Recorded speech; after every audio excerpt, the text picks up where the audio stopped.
where I was working, and I was staying in her condo. And yeah, I was concerned about her smoking so much. She smoked all her life. You were concerned about your mother's health at that time, and so you told her you should quit, right? Yes. So switching gears to your sister, you don't have any knowledge of your sister's feelings or beliefs about the dangers of smoking, right? Yeah, I don't. And you have no idea if your sister knew about the risks of smoking but chose to smoke anyways, correct? Yeah, I guess that's correct. And we're hearing a case about whether R.J. Reynolds, a tobacco company, is responsible for your sister's death.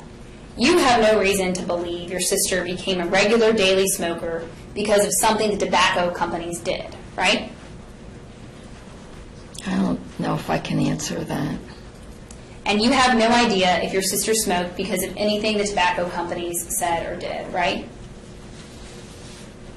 I don't know what prompted her to try her first cigarette, if that's what you mean. I suspect it was peer pressure, but I don't know.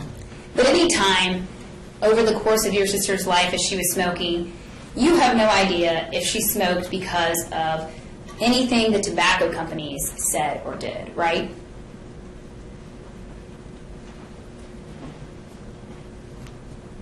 I don't know how to answer that. If you turn to in your deposition to page 160, lines 14 through 18. Just let me know when you've gotten there. You said 169? 160. Okay. And I'm sorry, what lines? Sure, 14 through 18. Okay. Yep, I'm there. You were asked the following question, and you gave the following answer. As far as you know, your sister did not smoke because of anything the tobacco companies said or did, right? The witness, I have no idea. Is that right? Did I read that correctly? I'm sorry? Yeah, I wasn't in her head. I don't, how can I answer that? Now, your sister never talked with you about cigarette advertising, correct? Not that I recall.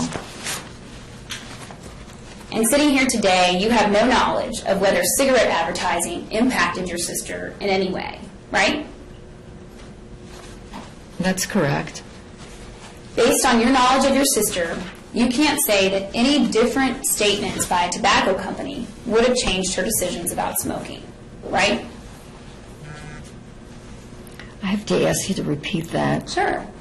Based on your knowledge of your sister, what you observed about your sister, and who she was, sitting here today, you can't say that any different statements by a tobacco company would have changed your sister's decisions about smoking, right? Yeah, especially given the age she started. Probably not. She was just so young. Well, your sister never indicated to you that she blamed the tobacco companies for her smoking, right? Yeah, true. We didn't have we didn't have any discussions really about her smoking. And so you don't know why she started smoking or what was in her mind at the time, right? True. So just a few more questions about your family's medical history, and, well, at least your sister's cancer. You never spoke to any of your sister's doctors, right? Correct. I was living in Buffalo at the time. And you don't know any symptoms your sister experienced before her cancer diagnosis, right? I don't. I don't recall.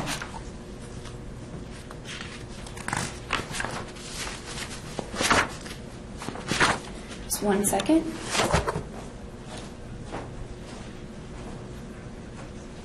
That's all the questions I have. Thank you.